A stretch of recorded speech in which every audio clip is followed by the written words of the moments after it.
Commodification turns all it comes into contact with into an economic opportunity, including our innermost emotional states. People are suffering, and that distress is now being capitalized on. Literally, it's being turned into capital. Our pain is being exploited for further economic gain. In this video, we're talking about how to stop using consumption to manage your distress.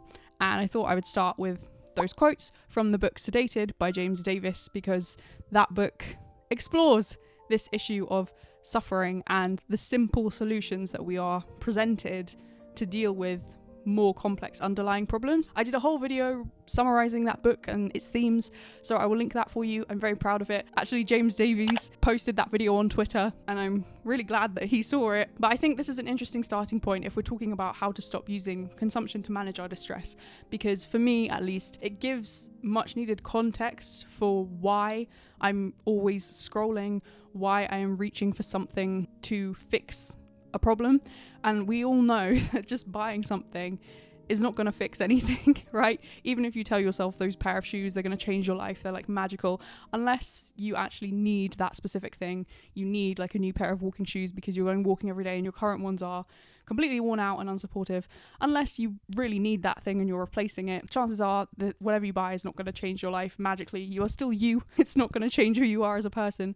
And yet it's very easy to buy into that. And so this idea of commodification helps me to understand my behaviors of scrolling and looking for something to buy even though I don't need it. It's helping me to manage my distress in a very easy way, but the background is a bit more sinister in that me feeding into and continuing to consume in the way that I'm doing is perpetuating this cycle and commodifying my emotions. The pain that I'm feeling from certain economic factors or from living in a system that prioritizes our input or output, that tells us we should be productive above all else, that our point is to, have a good job. We introduce ourselves by our job title, or we care what people think of us in our roles and we want to try and sound important or whatever. I'm not saying this is you, but like in a general sense, it does seem that our society places quite a lot of value on these things. It helps me to understand that I'm caught in this cycle. There is a way out, but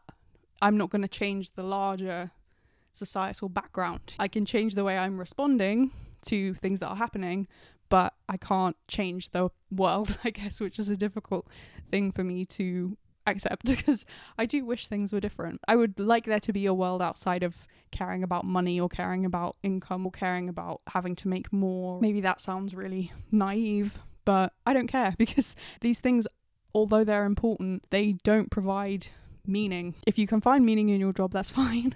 But for a lot of people, the job is a means to an end to earn money to support their lifestyle.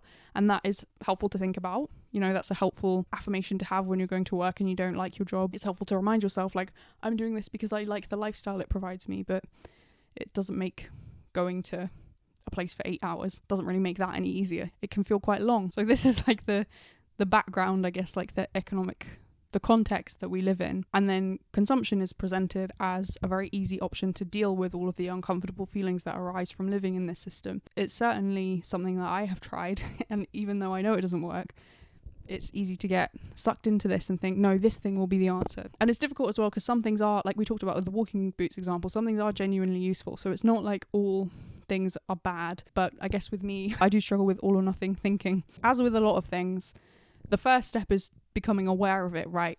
And maybe you are already aware of it and it's still like you're caught in this loop and you're like, why do I keep doing this? But having some background of the system, I think, helps, which again is why this book is so helpful. Capitalism teaches us to view our emotions as something we can create or regulate through targeted acts of consumption. When we suffer, we are not encouraged to delve down and face reality. We don't learn about what is broken in our lives or in our society. We are not taught to read, to study, to think, to struggle, to act. Instead, we do what our economy wants. We reach for endless consumer products that falsely promise a better life for a price. The entertainment, the pills, the clothes, the stuff. We don't manage our distress through action, but through consumption. This is another quote from the book Sedated. This was a conversation that the author was having with a NYU doctorate student called Richard. If you have noticed you're stuck in the cycle of consumption, as Richard is saying, we are not encouraged to delve down and face reality. We don't want to learn about what is broken in our lives or in our society. We're not taught to read, to study, or to think, to act. All of that, like potential energy, it's all instead shepherded towards here by something else, whether it's like something popping up on your Instagram ads as you're looking at people's Instagram stories, adverts on YouTube even, you know, like selling you something that promises it will change something in your life, it will make your life better in some way, you need this thing, but actually the answer is on the inside. And I've been struggling with this in terms of like discomfort and dissatisfaction, because I do have this impulse, I think, that is just always more, like nothing is ever enough. I am very susceptible to believing the idea of, oh, this thing will change, like just another thing, this thing is the one thing that's going to change your life somehow. Once you've built the awareness, a helpful thing to do is to do a no buy month, or some kind of no buy week, or low buy month, like something with rules, like challenge yourself a bit. I am currently doing this. I'm on week 2 of my no buy. The first week went fine, actually. I did very well and I'm very pleased. I did a whole video about that, just reviewing the week and how things were going and it was going well. And this week has been not as good, which has prompted me to think about this a bit more and make this video, because I'm like, what is going on? Why, when I know that buying things doesn't help, why do I keep going back to it?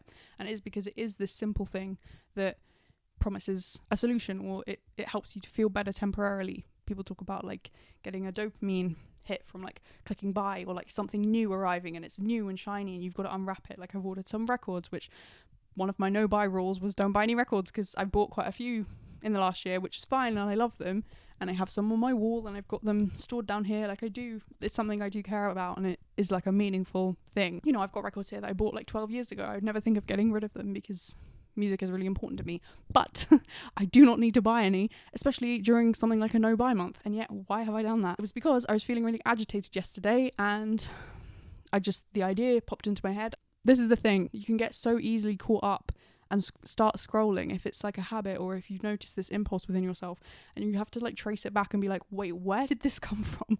Why did I start looking for this thing that I don't need, or that I don't specifically want, right? Like I will say one of the records I ordered was Blue Banisters by Lana Del Rey, which if you watched my channel before, I did mention maybe in November that I wanted to buy a Lana Del Rey vinyl, and I was thinking maybe Blue Banisters. So that one is not so much an impulse buy, but a couple of the other ones, I bought 3. I'm just like, what are you doing? But it's because I was feeling really like stuck in my head yesterday and really agitated, and it did make me feel better to buy something.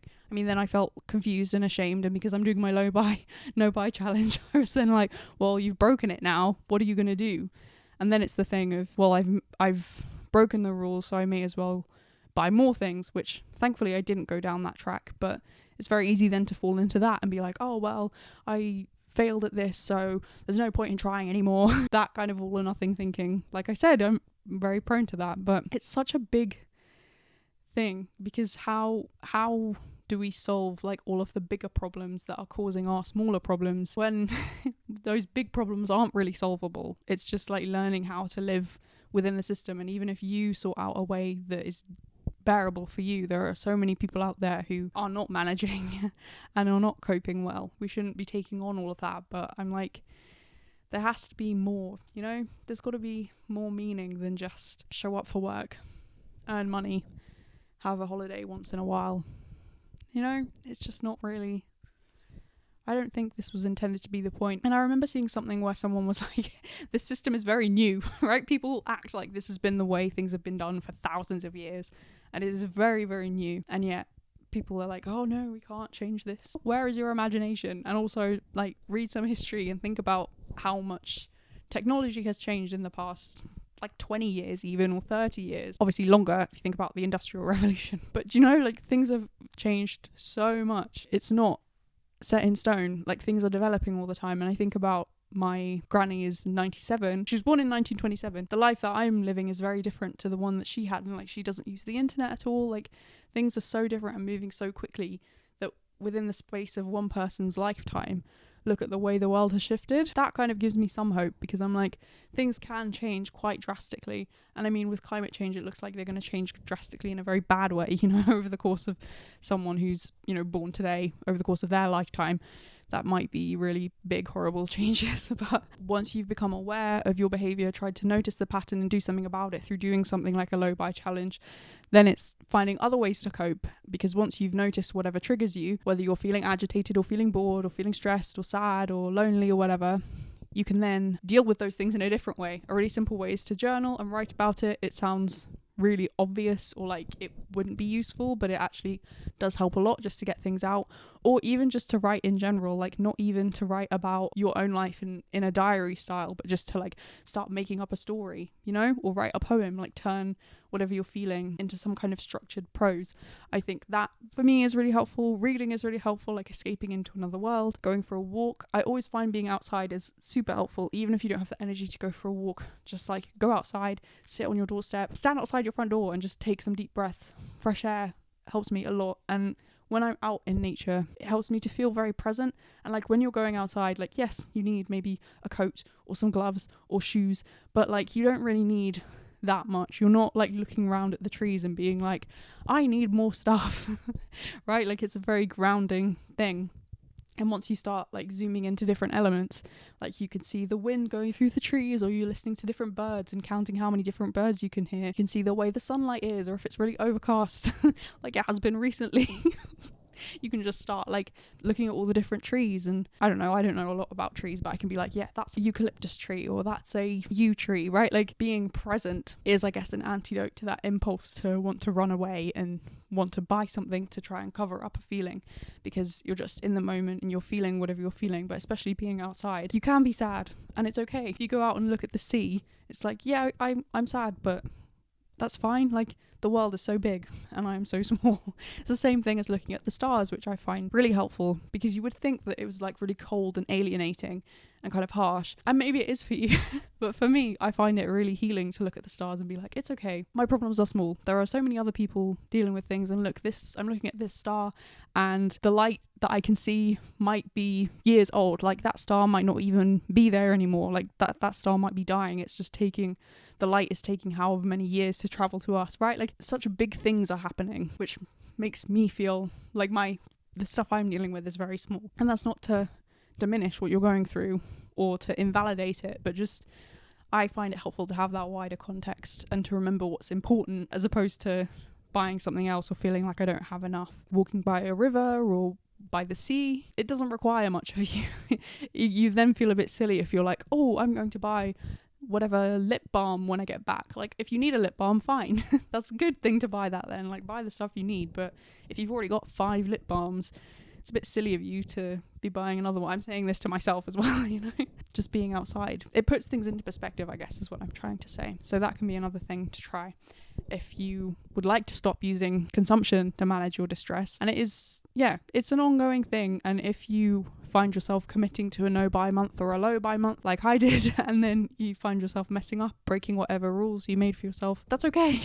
You don't have to go overboard and be like, well, nothing matters anymore, so I'm going to just buy whatever and go into debt or go into my savings. You know, that's kind of been my saving grace, because I was like, I can't afford to buy any more than this, because I would have to take money out of my savings, and I'm not doing that. That kind of held me accountable. So maybe even reducing the amount of money you have in your current account, putting that into a different savings account. I put mine into my LISA, so I then can't get to that money because you have to pay a penalty if you take it out. Don't get rid of all your money.